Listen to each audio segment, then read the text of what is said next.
j'espère que vous allez bien. Je me suis dit que cet après-midi, j'allais vous emmener avec moi.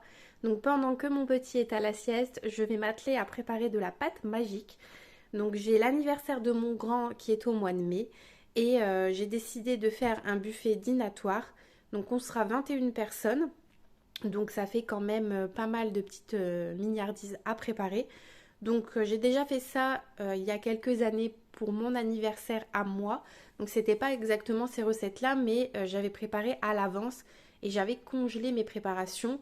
Et bien sûr j'avais fait des choses de dernière minute, mais le fait de congeler permet de pouvoir voilà, faire soi-même. Parce que sinon clairement si je devrais faire ça sur une journée et demie, ce serait pas possible. Donc là on va recevoir du dimanche midi. Donc les préparations que je vais vous montrer aujourd'hui, ce sera des choses que je vais décongeler du samedi soir. Et le dimanche matin, je ferai tous les assemblages. Donc il y aura quand même du travail, mais voilà, la pâte sera faite. Et pourquoi je décide de le faire moi-même et non d'acheter tout fait, bah, tout simplement parce que, pour deux choses en fait, pour deux raisons, le goût et le prix. Parce que quand on fait maison, c'est quand même meilleur. Puis il y a aussi la satisfaction de le faire soi-même, évidemment. Et puis au niveau du coût, ça n'a rien à voir, clairement. Donc là, je vais faire de la pâte magique. Donc pour ceux qui ne connaissent pas, c'est une pâte à pain qui nous permet de faire pas mal de préparations différentes. En fait, on peut faire beaucoup de choses avec ça. On peut faire des pains à burger, on peut faire des bagels, on peut faire des petits croissants à fourrer, on peut faire des navettes. On peut faire également de la pâte à pizza, du pain à hot dog. J'en oublie peut-être, mais voilà, on peut faire pas mal de choses. Je vois que j'ai une petite miette sous mon robot, donc ça ne me plaît pas. Donc moi, je suis accompagnée de mon Thermomix, mon petit chouchou. Mais c'est une recette qu'on peut faire à la main. Alors après, il faut un petit peu d'huile de coude, mais c'est tout à fait possible. Donc là, j'ai préparé les ingrédients. Donc je vais vous les dire dans l'ordre que je me le suis noté sur ma petite fiche. Donc j'ai sorti la farine. Donc ça, il me faut 500 g de farine pour cette recette. Il me faut de la levure boulangère sèche ou fraîche. Mais en tout cas, là pour la sèche, il me faut 10 g. Il me faut une cuillère à soupe de sucre. Il me faut une cuillère à café de sel. Ça va être, je pense, la fin de mon sel une fois cette recette terminée. Il me faut 20 g d'huile de tournesol. Moi, j'utilise l'Eco Plus. Je vois pas la différence, c'est de l'huile. Et il me faut 40 g de beurre. Alors là, c'est un peu plutôt de la margarine que du beurre, mais ça passe quand même. Et ensuite, dernière chose, il me faut 250 g millilitres, 250 g millilitres, 250 millilitres de lait tiède. Et le beurre, il faut qu'il soit un peu mou, donc ça j'ai sorti à l'avance, comme ça le lait tiédit et le beurre ramolli. Donc on va tout de suite s'installer pour commencer cette recette. Voilà, c'est parti. Donc j'ai allumé mon robot, mais comme je vous ai bien précisé, vous pouvez très bien le faire à la main ou dans un autre robot ou dans un robot pâtissier. Le principe sera toujours le même, en fait ce sera la même chose, sauf que bah voilà, si vous le faites à la main, ce sera un petit peu plus physique qu'avec le robot, ça c'est évident. Donc tout d'abord, on va commencer donc par mettre, donc moi j'ai la balance intégrée, par mettre les 500 g de farine.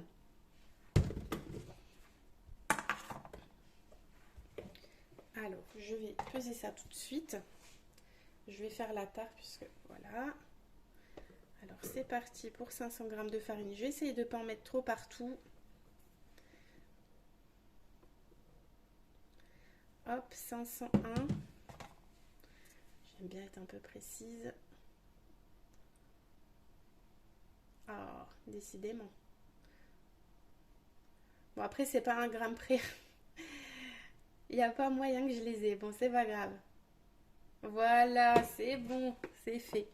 Donc ensuite, dans cette farine, on va faire un petit puits au milieu, donc où on va pouvoir y insérer notre levure.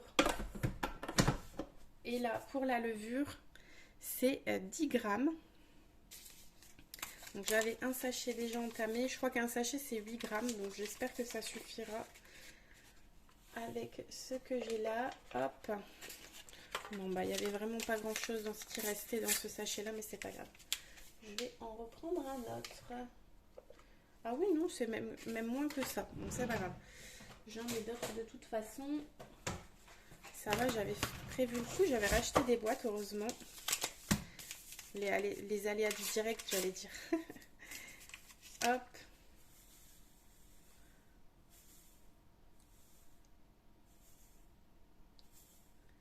Alors, 10 grammes, voilà, c'est bon. Et ensuite, il nous faut une cuillère à soupe de sucre.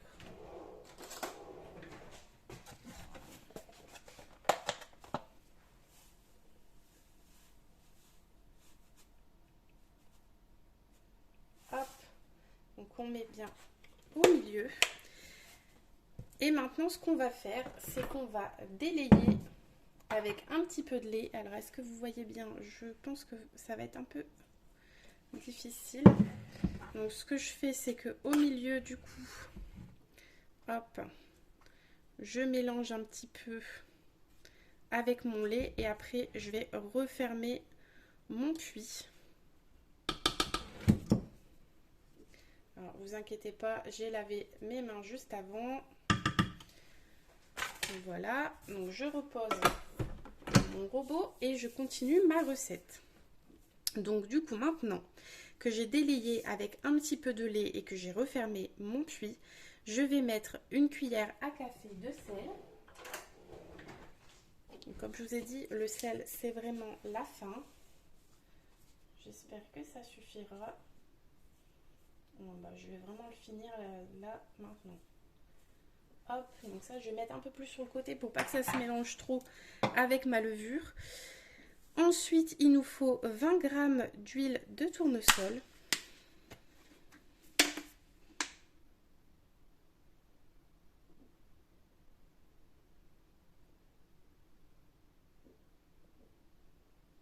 J'ai mis un petit gramme en trop, mais ça ira. Et ensuite, on s'attaque au beurre. Et là, il faut 40 g. Vous aurez remarqué que je n'ai pas préparé par avance, comme mon beurre, voilà, il est directement dans le paquet. Je n'ai pas préparé par avance le morceau de 40 g dans une petite assiette ou autre. Tout simplement parce que je n'ai pas envie de faire de la vaisselle en plus. C'est pour moi assez ridicule de faire comme ça. Ça va me faire gagner quelques secondes sur la vidéo. Je pense que c'est pas si problématique que ça pour vous de me peser mes ingrédients. Et ça m'évite de devoir mettre dans une coupelle et de devoir peser à l'avance. Je trouve ça un peu dommage. En plus, mon robot le fait. Donc, autant profiter de cette fonction. Hop. Bon, bah, ce sera 41 aussi. Bon, bah, tant pis. Hein. Alors, maintenant, je vais lancer mon robot donc en mode pétrin. Pour ceux qui font à la main, eh bien, c'est le moment de sortir vos muscles. Donc là, je vais vous éviter le bruit parce que ça fait quand même un petit peu de bruit avec ce robot. Je me suis pris ma petite recette à côté comme vous voyez. Donc là, je vais lancer le mode pétrin de mon robot donc pendant 5 minutes. Et pendant le début du pétrissage, je vais verser mon lait donc sur le dessus pour ceux qui ont le Thermomix. Si vous voulez, sur le petit chapeau, il y a un petit rebord en fait, vous allez peut-être pas bien voir, ça c'est un verre doseur qui s'enlève et il y a un petit rebord et en fait quand on verse dessus, ça rentre dans le robot mais en pluie en fait, tout doucement. Donc du coup voilà ce que je vais faire, je vais verser mon lait qui va se mélanger en pluie, enfin qui va se verser en pluie dans mon robot et se mélanger progressivement et au bout des 5 minutes de pétrissage, pardon, je vous reprends. C'est maintenant terminé, donc les 5 minutes de pétrissage sont passées. Hop, on obtient une pâte comme ceci. Donc là maintenant ce que je vais faire moi, c'est que je vais laisser dans le robot pour le temps de pousse, puisque c'est bien fermé. Pour ceux qui font dans un robot pâtissier ou qui ont fait à la main, je vous invite à mettre votre pâte dans un saladier et à la couvrir d'un torchon. Donc il faut attendre que la pâte ait doublé de volume. Donc ça peut prendre selon la température de votre maison 1 heure à 1 heure et demie. Et ensuite on pourra continuer la recette. Donc la recette. Là ce sera le moment donc de dégazer notre pâte et de former nos pâtons. Et je vous montrerai ça du coup après le temps de pause. Je vous reprends tout à l'heure. Alors voilà le résultat après 1 heure de pouce. Donc maintenant ce que je vais faire c'est que je vais mettre un peu de farine sur mon plan de travail et on va du coup pouvoir dégazer la pâte. Et ensuite je ferai mes petits pâtons. Hop, voilà. Donc, normalement la pâte est bien manipulable assez facilement on va dire. Donc j'espère que ça va aller. Hop. Bon, là elle colle un petit peu, je vais remettre un petit peu de farine. Hop. Et donc du coup je vais faire des petits pâtons de 20 grammes. Donc c'est pour ça que j'ai préparé la balance à côté. Ouais, je trouve que ça colle un peu plus que la dernière fois quand j'avais fait la recette la dernière fois. Voilà. Ouais, ça colle un petit peu sur mes doigts, mais bon, ça va aller quand même. Alors, je vais prendre ici, je sais même pas comment ça s'appelle, mais mon petit truc pour découper. Et donc, je vais faire des petits pâtons de 20 grammes. Bon, j'en mets beaucoup trop. La dernière fois, après, j'avais pris un peu le coup de main. 19, 20, bon. Après, c'est pas à 1 gramme près, mais voilà. Donc là, je vais en faire plusieurs et ensuite, je vais vous montrer pour le façonnage. Donc, j'avais vu cette recette sur une chaîne YouTube, donc je vais vous mettre le lien en barre d'infos, bien sûr. Et enfin, je l'ai vu sur plusieurs chaînes, mais j'avais noté en fait la recette de cette personne. Donc, je vais vous le mettre en barre d'infos. Il y en a qui rajoutent du lait en poudre dans la recette. J'ai vu aussi certaines personnes qui mettaient de l'eau à la place du lait. Peut-être pour ceux qui sont intolérants au lactose, ça peut être sympa. Après, je ne sais pas du coup au niveau des quantités si c'était la même chose, je me rappelle plus honnêtement. Mais voilà, du coup, vous savez que c'est possible, c'est faisable.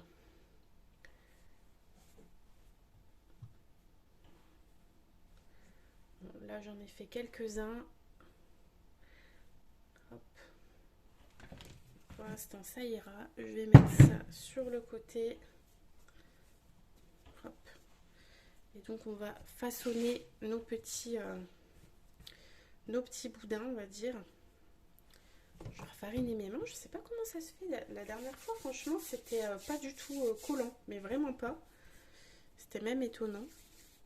Alors, pour une petite boule pour les hamburgers, en fait, on replie derrière, on pince bien, en fait, la pâte. Voilà, pour éviter que ça fasse des petits trous, en fait. Et du coup, voilà, on obtient une petite boule comme ça. Donc là, c'est pour un pain burger. Ensuite, pour une navette ou pour un pain hot dog, donc on aplatit bien et on replie les extrémités. Et pareil, on soude bien. Hop. Voilà, et on fait un petit truc comme ça. Alors après, c'est pas... au niveau de la taille, c'est peut-être pas très pro, mais voilà, ça devrait le faire quand même. Donc hop, hop. Ensuite, pour faire un bagel, c'est pareil, on prend une petite boule de pâte, on essaye de bien souder les extrémités. Hop, on forme une petite boule. Et ensuite, hop, on met le doigt au milieu et on tourne pour essayer de faire un trou assez large. Parce que si on le fait, et après je fais comme ça, si on fait le trou pas assez large, quand ça va repousser et quand ça va cuire, ça va se souder en fait si vous voulez. Donc voilà, hop. Après, c'est pas du professionnel hein, ce que je fais. Je vous montre ce que moi je fais, comment je m'organise pour essayer de faire quelque chose de sympa pour mon loulou et à moindre coût. Bien sûr, si vous voulez quelque chose de très régulier, vous pouvez toujours acheter déjà fait. Mais voilà, c'est ce que je vous disais en début de vidéo, ce n'est pas du tout le même tarif quand je vois, j'ai regardé, je crois que c'était sur Flunch Trader. Alors la navette déjà garnie, c'était 1,80 à 2 euros pour enfin l'unité quoi. Bien sûr, c'était des lots de plusieurs, mais ça revenait à ce montant-là. Et j'ai trouvé ça quand même. Je me suis dit, waouh, quoi. Enfin, là, on est 21, donc il y a 7 enfants parmi ces 21 personnes. Mais on a quand même des bons mangeurs, quoi. Donc ouais, je pense que. Comment dire? Je pense qu'il va falloir peut-être, je ne sais pas, je dirais 8, 10 par adulte. Et puis les enfants, je pense que 3, 4 ça suffira. C'est pas des ados, hein, c'est des enfants. Euh, mais, euh, mais ouais, je sais pas du tout combien je vais en faire, mais au moins 150, je pense, pour tout le monde. Enfin, je ferai mes petits calculs et puis je verrai. Après, on a toujours peur d'en faire pas assez. Et comme je dis toujours, je préfère en avoir trop que pas assez.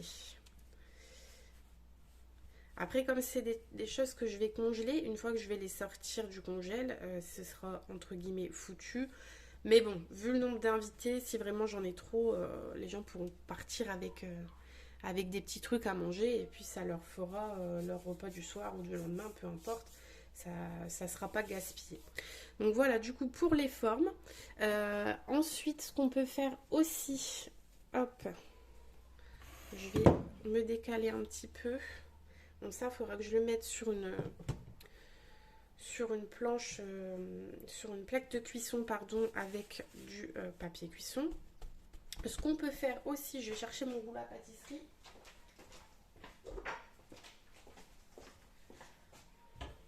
Donc c'est d'aplatir.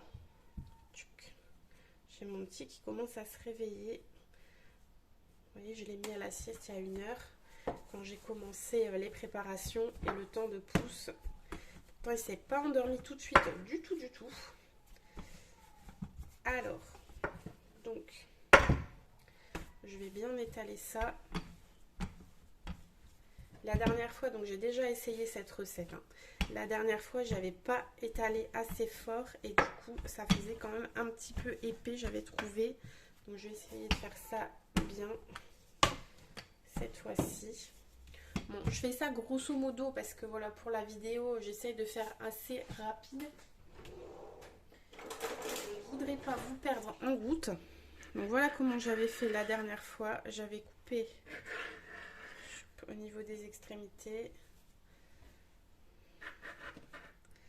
Bon, je vais essayer de ne pas couper trop fort pour ne pas abîmer mon plan de travail, bien sûr. Et donc du coup, la dernière fois, ce que j'avais fait, comment j'avais fait mon compte, je ne sais plus. J'avais fait comme ça, je crois. Attendez. En fait, j'avais fait des triangles. Tac.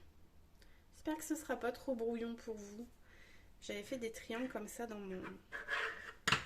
ma pâte. Et donc, tac. Je les avais enroulés comme ça pour faire des petits croissants. Tac. Est-ce que vous allez bien le voir? Donc pour faire des petits croissants un petit peu courbés. Ensuite, donc là ça paraît pas très grand, mais ensuite avec le temps de pousse qu'il y aura après, puisque ça, on les met sur une plaque de cuisson, on recouvre d'un torchon et on laisse pousser de nouveau une demi-heure. Et déjà ça aura gonflé un petit peu et à la cuisson ça gonfle encore, donc on va dire que le croissant fait à peu près cette dimension là. Et ça, les croissants, donc je vais les couper en deux et dedans je vais mettre du fromage à tartiner avec du jambon de poulet, je ne sais pas encore. Mais ça sera voilà, des petits trucs à manger froids du coup. Parce que de base, je voulais faire des pains burgers, des mini pizzas, etc. Et en fait, en discutant avec ma maman, on s'est rendu compte que ça allait être un petit peu embêtant de devoir tout faire chauffer. Bon, c'est un peu brouillon là ce que je suis en train de faire. Je vous dis, cette pâte colle un peu plus que la dernière fois. J'aurais dû mettre peut-être un tout petit peu plus de farine. Mais bon, ça ira quand même. Alors voilà un deuxième petit croissant. On peut aussi, donc toujours en étalant la pâte, prendre un verre ou comment dire, ou un disque de... un emporte-pièce, pardon. un verre ou un emporte-pièce et donc faire des formes rondes pour faire des pâtes à pizza. Mais ça, bah pareil, comme je voulais faire du froid, je ne l'ai pas fait. Et en plus, je pense que j'aurais dû congeler du coup ma pâte sans la garnir en fait. Ou alors j'aurais dû garnir mes pizzas, les faire cuire et les congeler comme ça. Mais au niveau de l'emballage et tout ça, je me suis dit que ce serait un petit peu plus contraignant. Alors là, je vais continuer à faire tous mes petits façonnages et je vous reprendrai à la suite. Voilà, après le façonnage, ce que ça donne. Donc ici, j'ai fait des petits pains à burger. Ici, ce sont des navettes. J'ai fait des croissants. Franchement, c'est pas forcément évident à faire. En fait, la pâte commence à chauffer et donc du coup, elle se rétracte si vous voulez quand je l'étalais. Donc, il faudrait que je remette au frigo avant la prochaine fois que je voudrais le faire. Donc là, ce sont des petits bagels, encore des navettes, des croissants et des petits pains à burger. Voilà, donc là, j'en ai fait 1, 2, 3, 4, 5, 6, 7, 8, 9, 10, 11, 12, 13, 14, 15, 16, 17, 18 ici. Et là, donc 19, 20, 21, 22, 23, 24, 25, 26, 27, 28, 29, 30, 31, 32, 33, 34, 35, 36 et 37.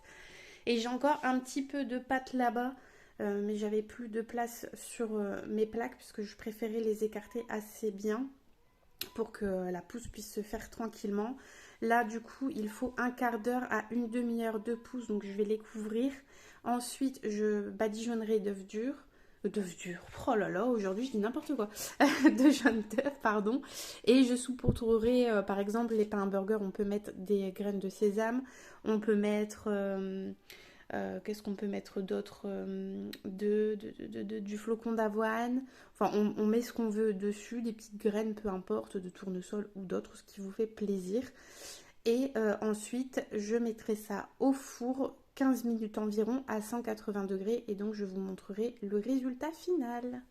Donc voilà, après le temps de pouce, ce que ça donne. Je me suis dit que j'allais quand même vous le filmer, donc ça a un petit peu gonflé au bout d'un quart d'heure, 20 minutes. Donc j'ai mis du jaune d'œuf avec un tout petit peu de lait. J'ai mis des graines de sésame ici sur les pains en hamburger. J'ai laissé des navettes nature. Sur les bagels, j'ai mis aussi des graines de sésame. Et j'ai mis des flocons d'avoine, ce que j'en avais à la maison, hein. Et puis ça fait un petit peu décoratif sur certaines navettes. Et voilà ce que ça donne. Donc là, j'ai fait préchauffer mon four donc à 180 degrés. Et du coup, j'enfourne ça pour un quart d'heure et je vous montre le résultat. Et voilà le résultat. Alors au niveau des bagels, vous voyez, j'ai pas fait le trou assez large. À part celui-ci, ces deux-là, bon bah, ça fait plus des pains hamburgers. Et ceux-là, c'est un peu pareil. Donc, note à moi-même, hein, faire des trous un peu plus larges. Les croissants, vous avez vu, ils ont bien gonflé, hein. Donc c'est top. Pour vous faire un petit aperçu, voilà, au niveau de la main, ce que ça donne. Donc, je n'ai pas des énormes mains, mais voilà, pour que vous faisiez un peu une idée au niveau de la taille. Donc là, j'ai bien laissé les un quart d'heure. Et c'est nickel. C'est bien doré, c'est bien joli comme il faut. Voilà.